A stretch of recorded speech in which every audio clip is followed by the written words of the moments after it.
Les saludo y les abrazo a todos mis amados hermanos con la paz de nuestro Señor Jesucristo. Gracias por poder compartir nuevamente una porción de la palabra de Dios, lejos de querer quedar bien o querer impactar con un mensaje, como dicen tantos. Lo único que queremos es poder hacer algo que redunde en la fortaleza interior de todo el pueblo del Señor, en el provecho, en el gozo y en la fortaleza de la fe, más aún en este tiempo final y difícil. Nuestra bendición como ministros depende de ser de bendición a ustedes. No tenemos que buscar nosotros nuestra bendición. No puedo yo buscar mi bendición si no soy de bendición para ustedes. Tengo un problema con el Señor. Y principalmente en cuanto a la intención del mensaje de la palabra de Dios, que tiene que ser, tiene que tener uno esa gracia que Dios da a todos los que manda. Los que Dios envía tienen este respaldo, que siempre van a escuchar la palabra que Dios tiene para el pueblo en el momento justo y según la situación justa. No es hablar de cualquier tema y mostrar que cualquier tema se ajusta a lo bíblico, cuando por ahí no es lo que Dios quiere que hablemos. Gracias al Señor por las preciosas cosas que nos dio, que no se pueden comprar con todo el oro del mundo y que las tenemos que cuidar, principalmente nuestra salvación, las cosas gloriosas, internas que la salvación ha producido adentro de nosotros, que son extremadamente valiosas y que si las estropeamos va a ser difícil y en algunos casos imposible que se vuelvan a arreglar. El costo del lavado de nuestra conciencia, como vimos el otro día, costó el precio de la vida del Hijo de Dios, de un justo, de un hombre que no pecó, ni peca, ni jamás lo va a hacer, que entregó su vida en rescate por la nuestra, y estuvimos viendo que su sangre lavó nuestras conciencias de obras muertas para que podamos servir al Señor. De ahí dejó de ser nuestra conciencia una conciencia corrompida y cauterizada por el pecado, al punto de llegar a decir, como decíamos, ¿y el matrimonio? Si el matrimonio es un papel. La gente dice así, ¿para qué te vas a casar si es un papel, un compromiso? Entonces ahí muestra que el hombre todo lo que toca corrompe, porque está muy lejos el matrimonio de lo que ellos piensan que es. De la misma manera, la mente corrompida, vimos lo que sucede. Todas las cosas son puras para los puros, pero para los incrédulos nada les es puro, porque su mente y su conciencia están corrompidas. Por más de que hagas lo que hagas, miran las cosas mal porque ellos están mal, su interior está en tinieblas, sus ojos están en tinieblas, entonces no hay forma de que pueda ver una intención buena en algo. Mis compañeros viejos de la policía, cuando hasta hace un tiempo ya que nos encontraba, después ya no tuvimos más ningún tipo de relación. No había forma de que me entendieran, ni manera de que me entendieran escucharme a mí hablar de Dios. Estaban buscando, ¿qué estás haciendo ahí? ¿Por qué te metiste ahí? O sea, algo sucio tiene que haber detrás. O sea, no hay forma de que haya algo bueno. No hay manera de que haya una obra de Dios. Entonces, todas las cosas son puras para los puros. Cuando la fe hizo ese trabajo glorioso dentro de nuestro corazón, que lavó nuestras conciencias para que podamos ver las cosas como son. ¿Amén? Y tenemos que cuidarla porque la conciencia nos trabaja como una brújula en nosotros, marcándonos el camino por el cual nosotros tenemos que ir. Y ir en contra de la conciencia, o sea, actuar en contra de lo que sabemos que tenemos que hacer, es peligrosísimo, es muy peligroso. Martín Lutero dijo, bueno, quémenme en la hoguera, pero yo no, por miedo a mi pellejo no puedo decir que me tengo que arrepentir de lo que escribí si para mí lo que escribí está bien. Ahora, si alguno de ustedes me muestra con la Biblia que lo que yo escribí está mal, yo me retracto. O sea, no tengo de qué retractarme. Y él pensó que con eso sentenciaba su vida.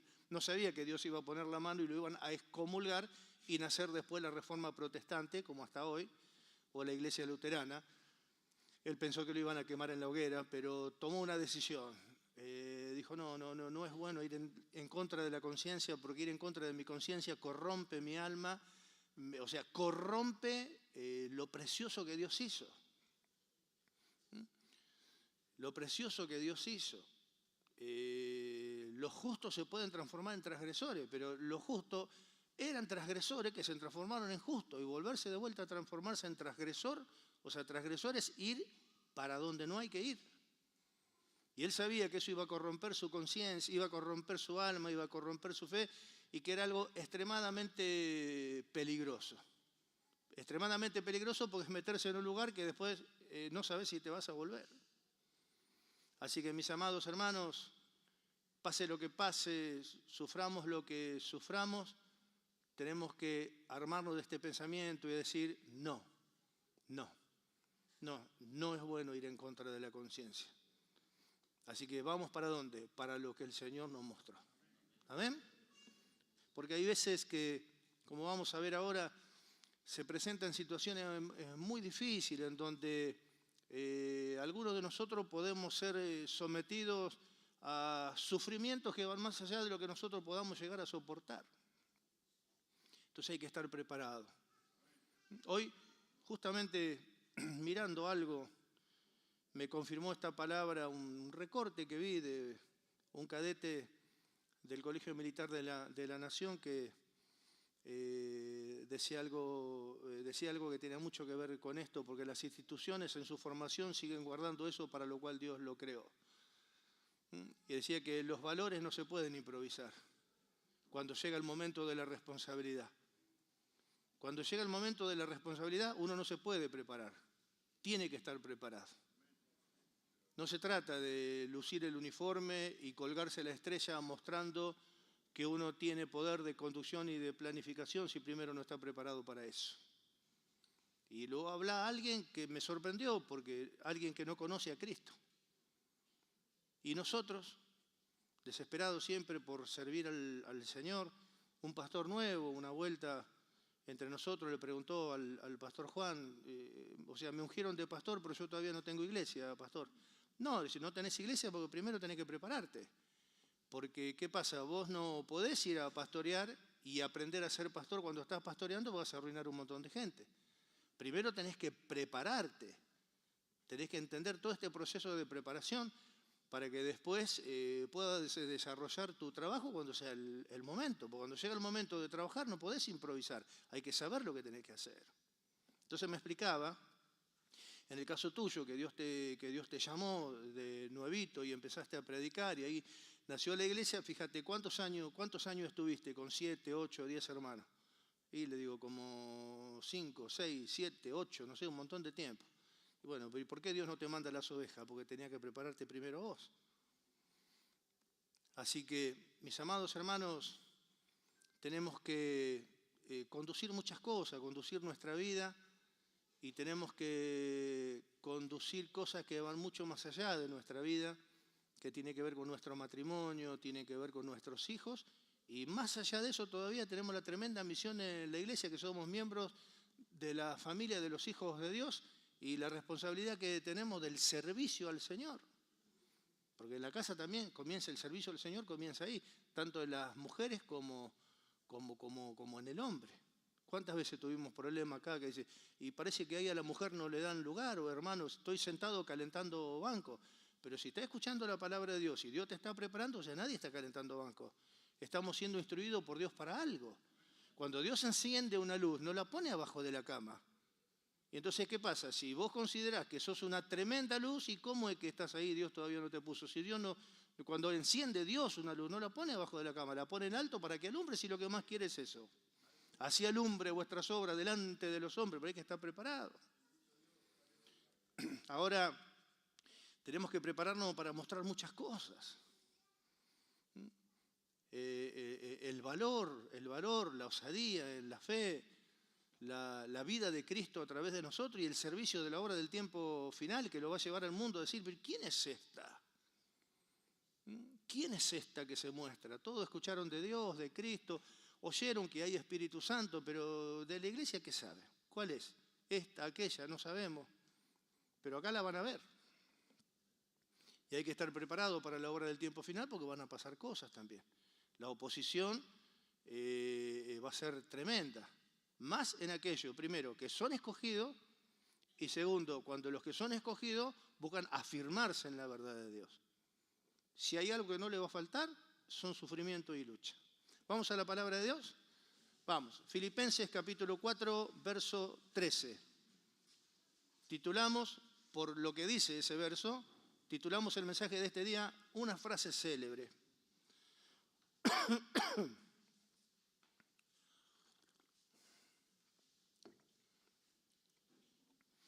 Filipenses 4:13, una frase célebre también que anda por los vidrios de los autos, por todos lados, en los negocios, en las casas, en las heladeras, en las ventanas.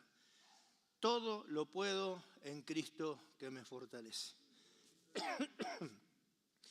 Señor, Dios Todopoderoso, te damos gracias por poder una vez más estar con acceso a tu presencia, pero en esta oportunidad con el objeto de oír tu voz. Estamos en tu presencia porque nuestro Salvador y Señor y Rey, de Reyes y Señor de los señores, hizo todo lo posible para que nosotros estemos delante de ti. Estamos en tu presencia para oír todo lo que tú tengas que decirnos, Señor mío. Habla, mi Dios, que con fe tu pueblo oye. Sea a ti la gloria por todos los siglos. Amén y amén. Y damos un aplauso fuerte al Señor, como lo hacemos siempre. Gloria a Dios. Tomen asiento. Gracias al Señor. En el mundo hay muchas frases célebres, principalmente de los filósofos más conocidos. Hay libros de frases célebres. Una frase célebre es parecida a un proverbio, una frase corta que tiene un significado muy profundo. Por ejemplo, la filosofía, que es la máxima expresión de la sabiduría humana, descubrió el secreto de la felicidad y lo escribieron Aristóteles, Platón, Sócrates y demás yerbas. Escribieron que el secreto de la felicidad es tener una correcta relación con Dios, una correcta relación con uno mismo y una correcta relación con el prójimo. La verdad, una frase reveladora y muy bonita. Ahora, preguntarle a la filosofía cómo lo lográs. Te dice la frase, pero ¿y qué sabes cómo lograrlo? Si uno es pecador, ¿cómo hace para tener una comunión con Dios? ¿Cómo hace? Es imposible. ¿Y cuántos te tiran frases lindas, muy preciosas, muy reveladoras, muy bonitas, pero ¿y cómo lo lográs? El secreto de la felicidad, una correcta relación con Dios, con uno mismo, y que si no tenemos una correcta relación con Dios, nosotros no podemos estar bien. Y si nosotros no podemos estar bien, no podemos tratar bien a los demás. Pasan cosas internas, o después también se ve en la familia, pasan cosas internas por adentro que después uno se descarga, ¿no es cierto?, con la familia, simulando tal o cual situación, cuando en realidad por adentro lo que está pasando es otra cosa. Es que uno está mal. Cuando uno está mal, cuando el corazón está en tiniebla y uno está mal, mira todo mal. ¿Y cómo sé para convivir con una persona así? Todo muy hermoso, pero el tema es cómo la filosofía no te dice cómo lograrlo. Ahora, este pasaje, todo lo puedo en Cristo que me fortalece, lo dijo el apóstol Pablo, inspirado por el Espíritu Santo de Dios. Entonces cuando lo leí, me pregunté, ¿no es cierto?, ¿cómo hacer para que esto sea una realidad en mi vida? Me fortalece significa capacidad de estar gozoso, satisfecho, resistiendo y siguiendo al Señor, sirviéndole al Señor en cualquier situación difícil de sufrimiento extremo. Y encima dice, todo lo puedo en Cristo que me fortalece. Él es una realidad, Él lo vive eso, Él lo siente eso, Él lo enseña eso. ¿No sería importante que nosotros podamos tener esta experiencia? Glorioso. La carta de los Filipenses se la llama la carta de la alegría, la carta del gozo, pero lo tremendo es que Pablo no niega, y más aún, nos cuenta confirma su tristeza. Ahora vamos a ver unos pasajes en donde él cuenta de la tristeza, de su tremenda tristeza, y que no se le vaya a agregar una tristeza sobre tristeza, a pesar de que se le llama la carta del gozo, la carta de la alegría, y que él exhorta a todos los hermanos a que se gocen, entre los cuales él también se incluye. Porque fortalece es eso, es sentirse gozoso, satisfecho, persistir, resistir cualquier situación, seguir sirviendo al Señor sin que nada te detenga. En cualquier situación adversa, difícil. Esto habla de un buen soldado de Jesucristo. Esto no es para cualquiera. Esto no es para un creyente. Esto no es para un niño espiritual. Esto es para alguien que ha alcanzado algo y que si lo alcanzó no lo puede improvisar. Eso es lo que va a pasar. Va a llegar un momento que vamos a necesitar nosotros ser poseedores de cosas que si en el momento no la tenemos, no la podemos improvisar. Como decía este soldado, este cadete del colegio militar, cuando yo me gradué de oficial, no puedo decirle a la tropa, no me enseñan a ser oficial. No, yo estaba preparado. Por eso tenía la ropa. La ropa es la consecuencia, la vestidura es la consecuencia. Uno ya tiene el carácter necesario para trabajar, pero el carácter se viene preparando hace años atrás. Y fue probado y aprobado, y si no, no pasabas adelante. En lo espiritual sucede igual. Hay que lograr una situación así. Él dice, todo lo puedo en Cristo que me fortalece. Una frase célebre, hermosa, preciosa. Vos tenés un problema y yo te digo, hermano, todo lo puedo en Cristo que me fortalece. Pero ¿estoy entendiendo lo que digo?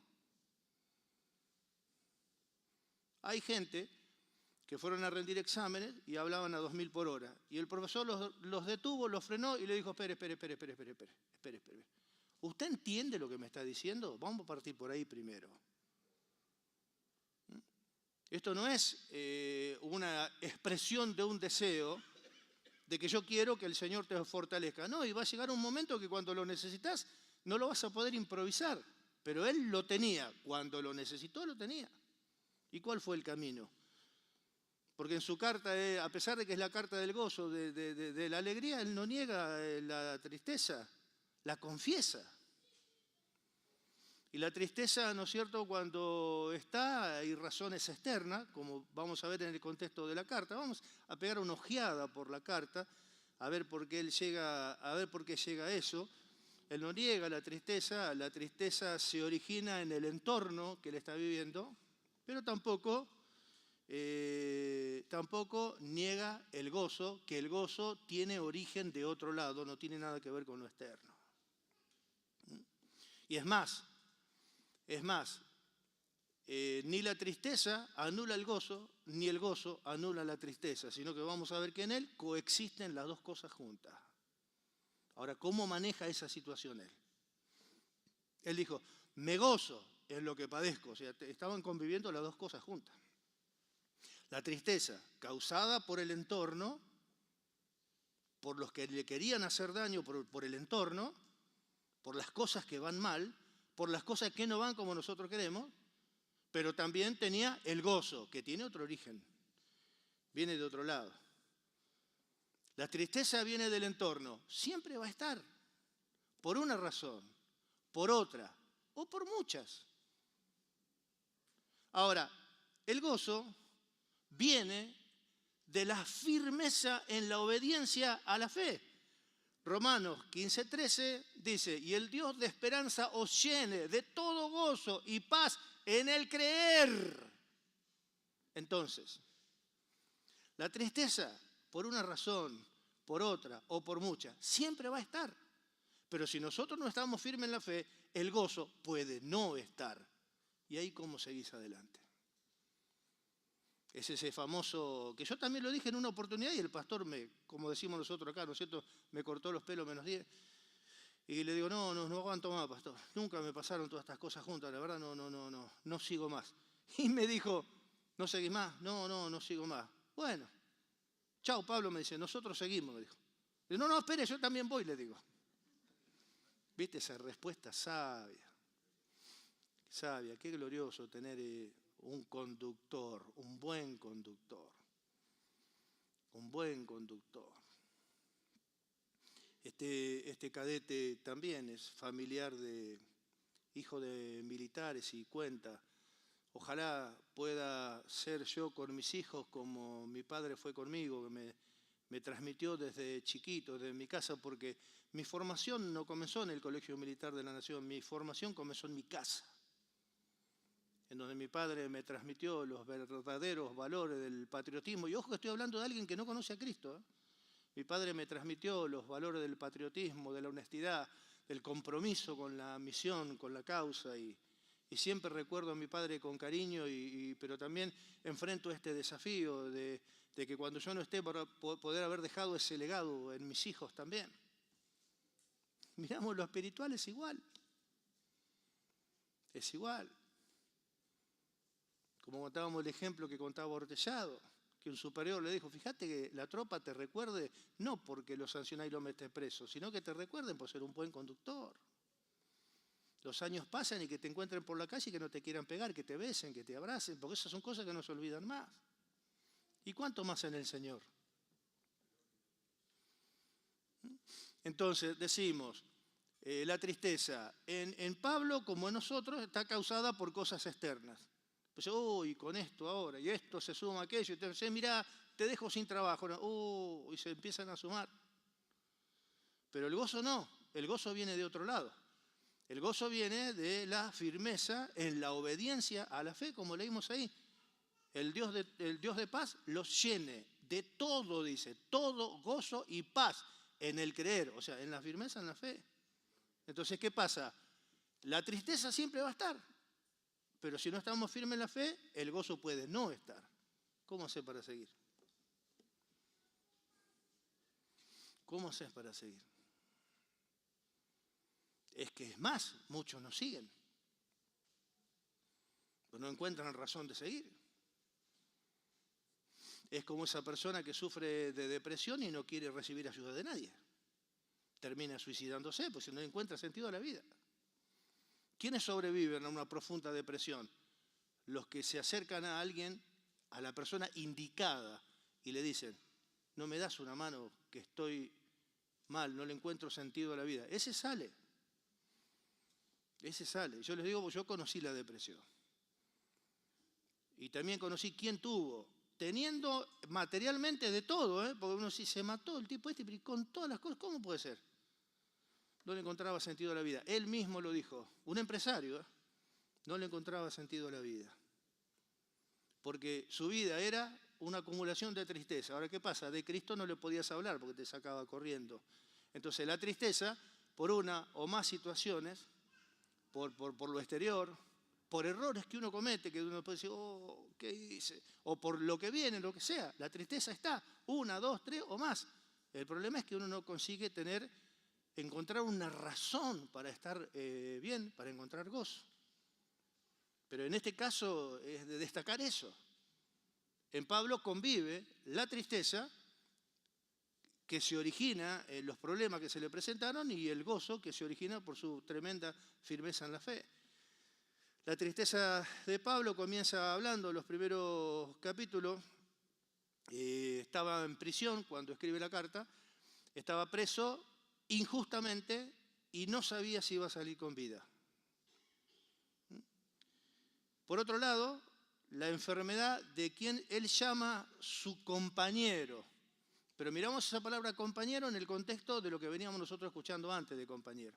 No compañero del trago, compañero del deporte, compañero del colegio, compañero del trabajo, sino compañero porque surge de una comunión que tenemos todos, la misma vida, la misma fe, el mismo bautismo, el mismo propósito, la misma disciplina, la misma formación, el mismo Dios, el mismo destino. Compañero de esos.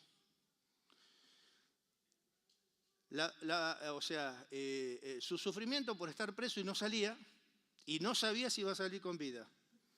La enfermedad de muerte de un compañero, en el capítulo 2, verso 25, dice, mas tuve por necesario enviarles a Epafrodito, mi hermano, y colaborador y compañero de milicia. Mira lo que dice, mi hermano, mi colaborador y compañero de milicia, dice. Dice compañero de trago, compañero de milicia, o sea, en esta misión de Dios. vuestro mensajero y ministrador de mis necesidades. Él tenía gran deseo de verlos a todos ustedes y gravemente se angustió porque habías oído que había enfermado. Pues en verdad estuvo enfermo, a punto de morir, pero Dios tuvo misericordia de él, y no solamente de él, sino también de mí, para que yo no tuviese tristeza sobre tristeza. La prisión, no sabía si iba a salir con vida. El compañero amado de milicia que suplía sus necesidades, llevando él los mensajes de donde estaba la necesidad de los hermanos, la enfermedad de muerte, y a eso se suma a aquellos que predicaban el Evangelio por rivalidad y envidia para causarle más problemas a Pablo, aparte de los que él ya tenía.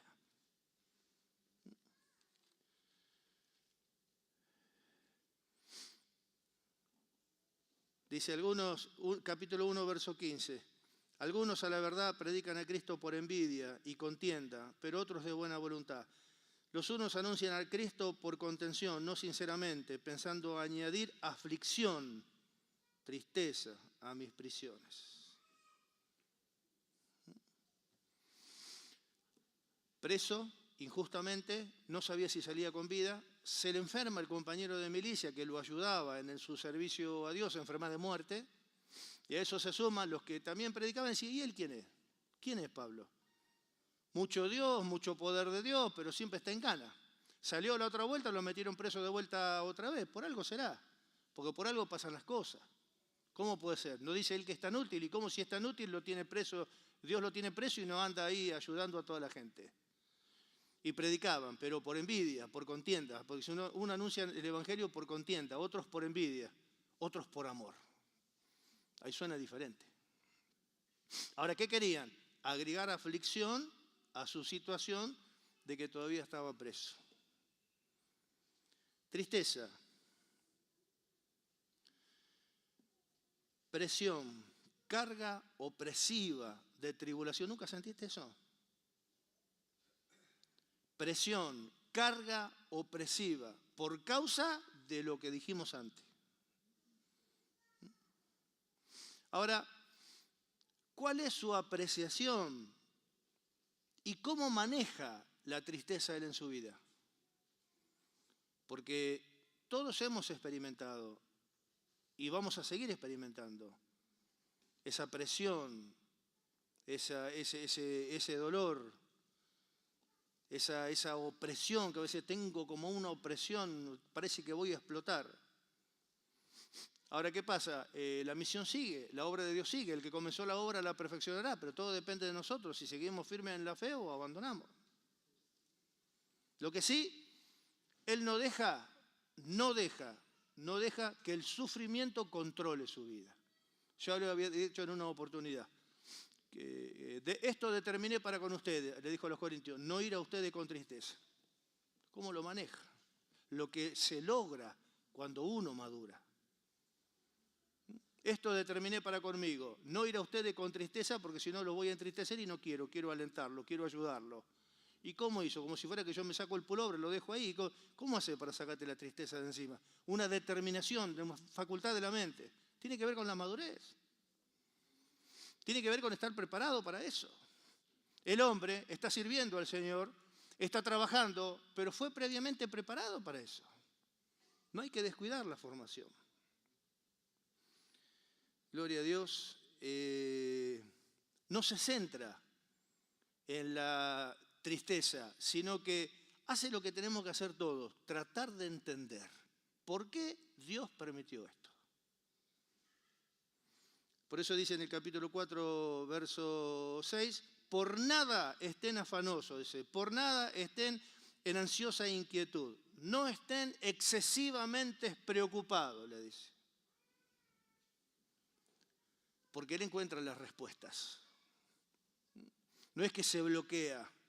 No doy más, no puedo más, voy a reventar, ni me llamé, no venga, yo no voy a predicar, no hago esto, no voy a ningún lado, no hace eso. Él trata de entender, Señor, estoy preso, no sé si salgo con vida. El que me ayuda se está enfermando a punto de morir. Y estás permitiendo que estos otros están predicando, o sea, dañando, o sea, queriendo predicar para para hacerme quedar mal a mí, para desacreditarme a mí, o sea, queriendo agregar más tristeza a mi tristeza. Pensó y tuvo respuestas. ¿Por qué tuvo respuestas? Porque su firmeza en la fe hace que uno no pierda la comunión con Dios. Es lo único que te puede hacer entender. Pero la locura, la rabia, el enojo, te hace dejar la comunión con Dios, te hace dejar la fe. Si no me venga con fe ahora, no sabe cómo estoy. Que es lo que Él no hizo y lo que nosotros no tenemos que hacer. Descubrió que predicando en la prisión, muchos conocieron al Señor. Ahora vamos a leer el pasaje.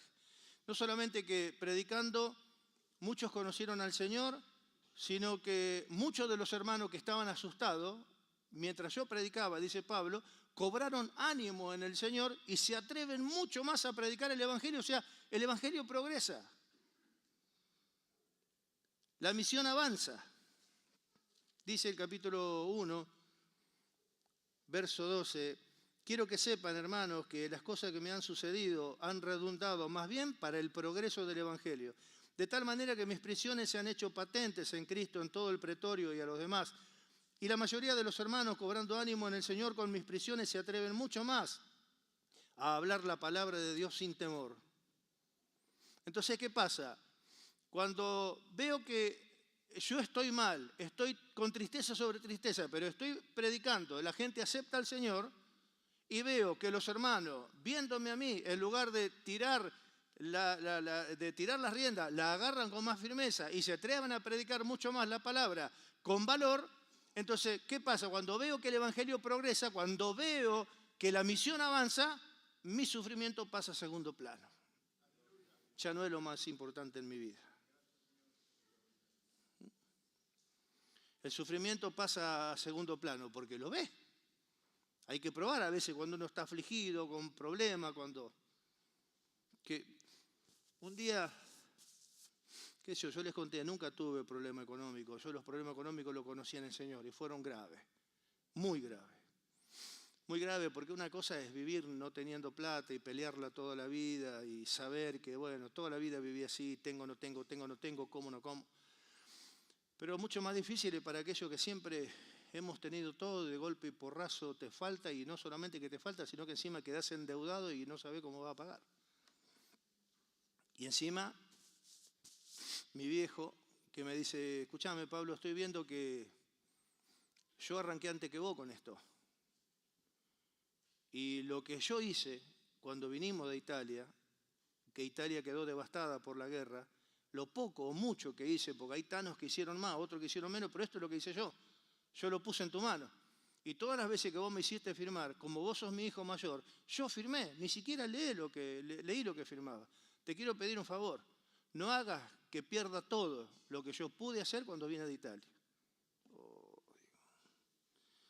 Me llama el pastor y me dice, Pablo, eso que me hablaste del valle de los huesos secos, ¿qué huesos secos? Y, sí, el otro día, sí, pastor, sí. Quiero que venga a predicar tal día. No, pastor, no puedo. ¿Por qué no podés? ¿Por qué no? Porque tengo que resolver problemas, tengo que salir a cobrar, a vender, tengo que salir, tengo que correr para todos lados. No, me dice, venite igual. No, pastor, no puedo, me siento muy mal, no puedo. Te estoy diciendo y te estoy ordenando que vengas igual. Yo no sé cómo voy a hacer, pastor, porque me estoy muriendo. Siento que estoy sangrando por dentro, no sé cómo voy a hacer. Tengo una responsabilidad tremenda, o sea, un montón de cosas y yo no le puedo explicar, no la va a entender. Me fui. Cuando llegué, me quería morir. Digo, pastor, ¿qué es toda esta gente? No, me dice, yo soy presidente del Consejo Pastoral de General Sarmiento, que nucleaba toda esta zona. San Miguel, no estaban separados los distritos. Y invité a los pastores del Consejo Pastoral. No, pastor, yo no prediqué nunca delante de tanta gente. Siento que me estoy muriendo, pastor. No. Bueno, igual tenés que predicar igual, me dice. Y estaba el pastor Benítez y el pastor Raúl Suárez. Y yo me arrodillé y le dije, pastor, no sé qué voy a hacer. Óreme porque no. ¿Cómo voy a hacer para hablar? Me oró y después me contó el pastor Benítez, me dice, invita a un fulano, un joven, dice que viene a predicar y cuando viene a predicar lo veo que se arrodilla en el suelo y le está pidiendo al pastor que le ore. ¿Y qué va a hablar este? Hizo venir a tantos pastores, pastores viejos, reconocidos. Subí, no sé qué pasó. No sé qué pasó, pero me pasó algo que me pasó una sola vez en mi vida. Que mientras hablaba, yo estaba concentrado en lo que hablaba. Ustedes lo escucharon, el Valle de los Huesos Secos. Me doy vuelta así mientras hablaba y veo que había una laguna en el suelo del pastor Juan, que le caía una lágrima y otra, y una lágrima y otra. Y el pastor Abraham Morales, que era uno de los reconocidos, más famosos, era de los caudillos del Consejo Pastoral, estaba sentado por allá, era petizo, partió el pastor Abraham Morales, y vino corriendo, se me colgó del cuello y me besaba. Y los hermanos se levantaban y lloraban, y yo no entendía, pero valió la pena. Valió la pena tragar saliva y aguantar la situación como estaba y hacer lo que tenía que hacer. A mí me ordenó el pastor que venga a predicar y fui. Podía haberme plantado y haberle dicho, no, yo no le puedo explicar a usted los problemones que yo tengo, los tengo que resolver, después otro día hablamos. Le obedecí y fui. Y pude comprobar eso. Cuando vi lo que pasó, lo que yo sufría, después me olvidé. Cuando volví, enfrenté la misma situación y tuve que salir corriendo para todos lados, tratando de vender, de cobrar, de llevar, de trabajar. Trabajamos esta vez hasta los domingos. Y tampoco lo pude resolver enseguida, lo resolví después, el Señor estuvo conmigo, resolví todo, no me quedó ningún tipo de problema. No sé cómo hice, como tampoco sé cómo hicimos para hacer todo esto, pero lo hicimos. Pero lo que sí pude ver, lo tremendo que fue y lo que pasó, el gozo de los pastores, el gozo de los hermanos, quedó en nada lo que sentía, que sufría por causa de poder ver. Bueno, esto es lo mismo que le estaba pasando al apóstol Pablo. Descubrió que en la prisión predicaba y ganaba alma. Descubrió que los hermanos cobraban ánimo en el Señor. Descubrió que el Evangelio avanza, que la misión avanza. Y no solamente eso, porque después, más adelante, él dice, los sufrimientos me hacen participante de los sufrimientos de Cristo. Esto es compañero. ¿Por qué? Porque yo tengo la vida de Cristo. Y estoy sufriendo y participando de los sufrimientos de Cristo. Así dice en el capítulo 3, verso 10, a fin de conocerle y el poder de su resurrección y la participación de sus padecimientos, dice. Se dio cuenta que estaba sufriendo por una causa noble, no estaba sufriendo por las macanas que se mandó, estaba sufriendo por una causa noble, que en realidad descubrió, como otros, que era un honor. Así dice Hechos capítulo 5, verso 40. Y convinieron con él y llamando a los apóstoles después de azotarlo, los amenazaron que no hablasen en el nombre de Jesús y los pusieron en libertad. Y ellos salieron de la presencia del concilio gozosos de haber sido tenidos por dignos de parecer afrenta por causa del nombre. Esto hay que entenderlo. Nos habíamos preguntado, ¿cómo manejó la tristeza? Porque por un motivo u otro siempre vamos a tener tristeza. Y él la tenía, y la confiesa sin problema. Pero también confiesa de que primero que lo entendió. Y explicamos, todo eso ya una razón poderosa. Haberlo entendido y descubrir que era por una razón noble. Que era un honor ser participante de los padecimientos de Cristo. Eso por un lado. Pero por otro lado, había otra cosa. Y más importante todavía. Lo vuelvo a repetir. Primero, que no dejó que el sufrimiento controle su vida. Segundo, descubrió por la comunión que tenía con el Señor, por la firmeza en la fe, por qué Dios lo había permitido. Y lo enumera. Hasta el final que llega diciendo es un placer, es un honor. Ser participante de los sufrimientos de Cristo es un honor. Pero no queda solamente ahí. Todavía hay algo más importante que revela él, que es la presencia del gozo en medio de todo esto. La presencia del gozo, resultado de su firmeza en la obediencia a la fe, como vimos ese pasaje. El Dios de toda esperanza los llene a ustedes en medio de lo que están pasando de todo gozo y paz en el creer. en la confianza en el Señor, en confiar que esto no va a terminar así. O sea, no tiene nada que ver el gozo, la tristeza tiene que ver con lo externo, pero el gozo no tiene nada que ver con lo externo, tiene que ver con mi relación con el Señor. Tiene que ver con la firmeza en la fe. Y este es un mensaje que yo cuando lo vi digo, ¿a quién le querrá hablar el Señor? Bueno, a todos los que por una u otra razón están sufriendo sus cosas. Puedo decir, estoy escuchando, pastor, los sufrimientos de Pablo y la verdad, mi sufrimiento es así chiquito. No, pero tu sufrimiento es tu sufrimiento y es grande, porque si vos estás sufriendo es porque para vos es grande. El tema es que le encuentres la vuelta. El tema es que entiendas por qué. No siempre las cosas en la vida cristiana van así, se complican. Pero qué importante es que en ese sufrimiento, primero, no dejemos que nos controle. Segundo, poder entender cuál es la razón, lo que Dios me quiere enseñar. Tercero, poder ver lo que produce si yo resisto y sigo firme al Señor igual. Y todavía no es lo más importante. Lo más importante es la presencia sobrenatural del gozo.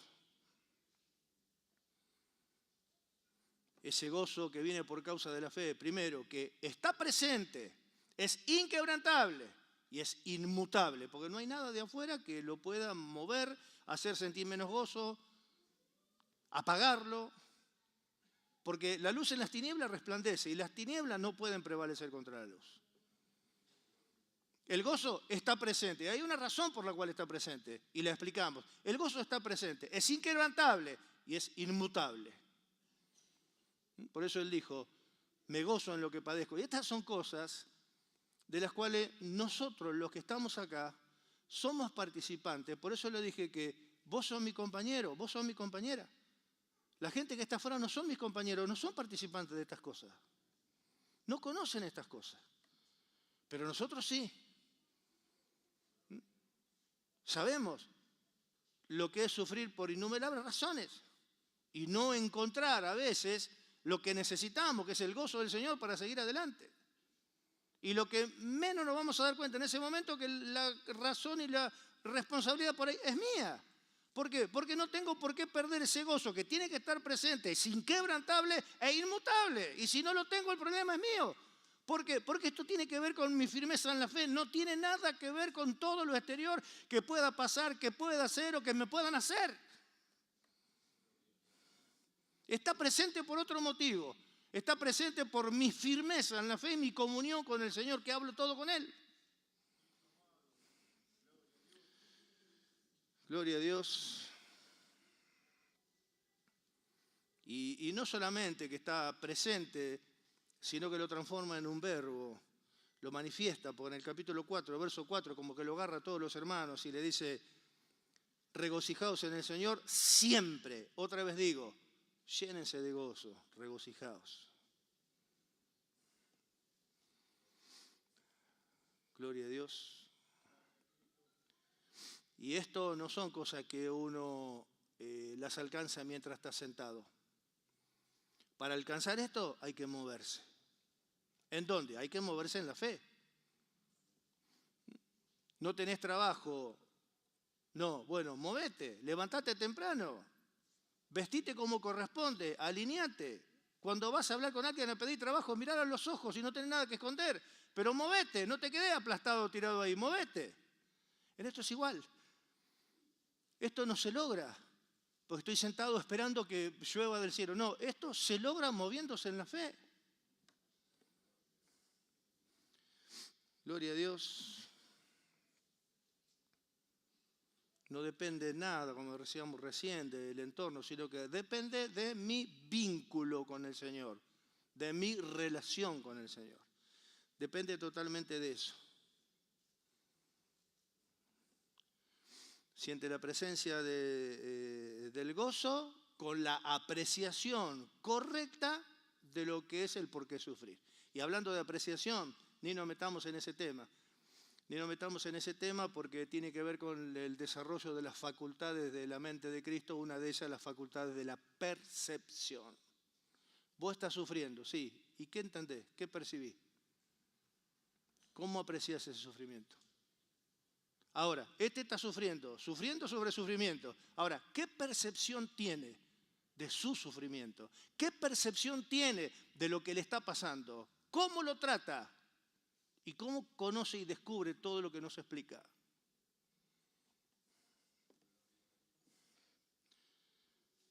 Gloria a Dios. La cárcel limitó su cuerpo, sí, pero la cárcel no limitó su comunión con el Señor. Y como decía este soldado, estos valores no se improvisan al momento de servir a Dios. Al momento de servir a Dios están o no están. Y si no están es porque no se hizo lo que se tenía que hacer. Esto se construye. Nadie luce un uniforme de soldado, ni lo que hacía en la colimba. Nadie luce un uniforme de soldado y le da un arma y le dice, anda a enfrentar. No, sí hay una preparación primero. ¿Y la preparación con qué tiene que ver? ¿Con aprender a tirar? No. La preparación tiene que ver primero y sobre todas las cosas con el carácter.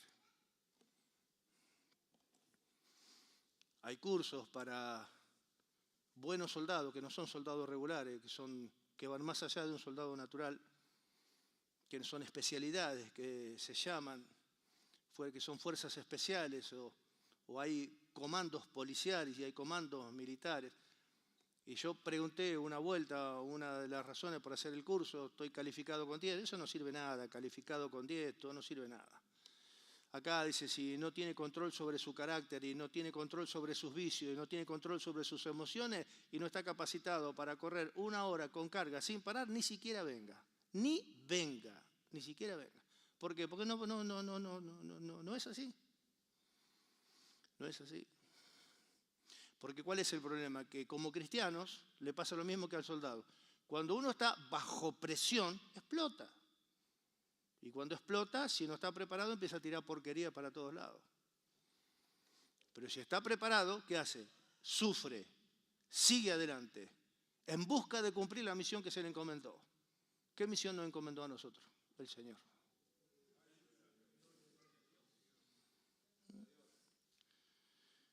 Él tiene contentamiento, termina diciendo su carta. Tiene contentamiento por su adaptabilidad a cualquier situación extrema. ¿Por qué? Porque aprendió lo que la gracia le enseñó. Aprendió a renunciar a los deseos mundanos y aprendió a vivir. Y él lo dice. Capítulo 4, verso 11, no lo digo porque tenga escasez, pues he aprendido a contentarme cualquiera sea mi situación. El gozo no le falta. Sé vivir humildemente, sé tener abundancia. En todo y por todo estoy enseñado, así para estar saciado como para padecer hambre, así para tener abundancia como para padecer necesidad. Y de ahí surge la frase célebre, todo lo puedo en Cristo que me fortalece. De ahí sale. De ahí sale.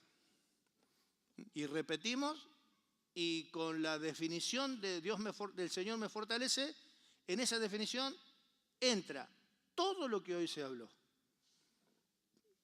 Capacidad de estar satisfecho, con gozo siempre, resistiendo, aún sufriendo y siguiendo adelante en cualquier situación, entendiendo la honorable razón de por qué sufrimos.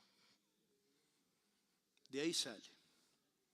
No nos da la frase como un deseo de que lo alcancemos, sino que nos está enseñando cuáles son los pasos para poder lograrlo, porque si no es hoy, será mañana.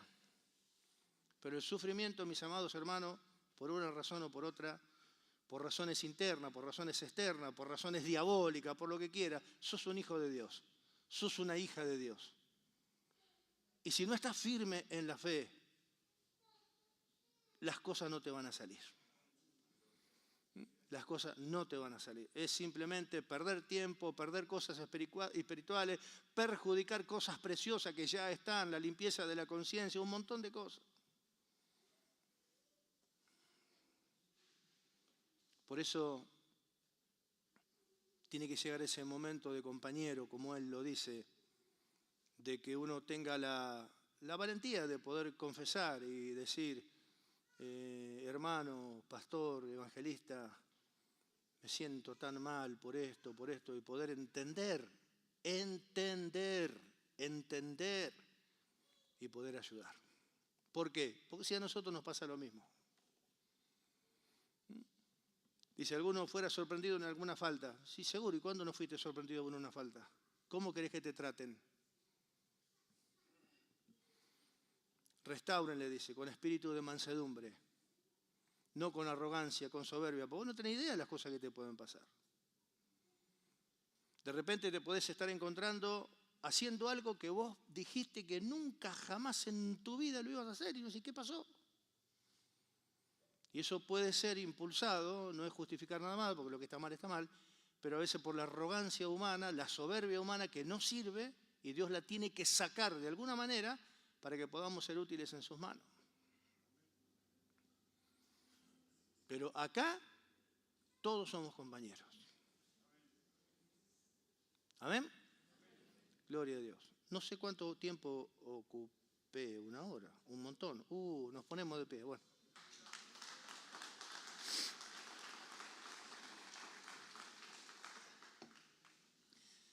Señor, Dios Todopoderoso, te damos gracias por poder enseñarnos el camino de esa frase que la hemos visto en los vidrios de los autos, en las puertas de la heladera, en las habitaciones, mi Dios.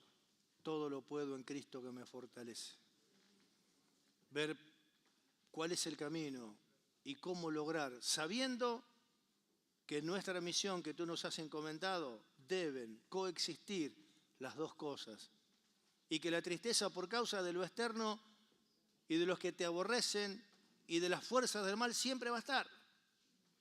Pero que no tiene que faltar el gozo y esa capacidad de discernimiento para poder entender que lo que por ahí consideramos agresivo y dañino viene a ser algo honorable. Te doy gracias por el respeto que han tenido los hermanos en poder escuchar esta palabra, porque no me escucharon a mí, te escucharon a ti, Señor mío. Pero te doy gracias por todos ellos, por el silencio y el respeto que han tenido para poder oír esta palabra, que no es otra cosa, sino para el beneficio y una manifestación de amor para con todos nosotros. En el nombre de nuestro Señor Jesucristo, tu bendición sea gloriosa, fuerte y firme sobre todo tu pueblo. Amén y amén. ¿Cuántos dan gloria a Dios?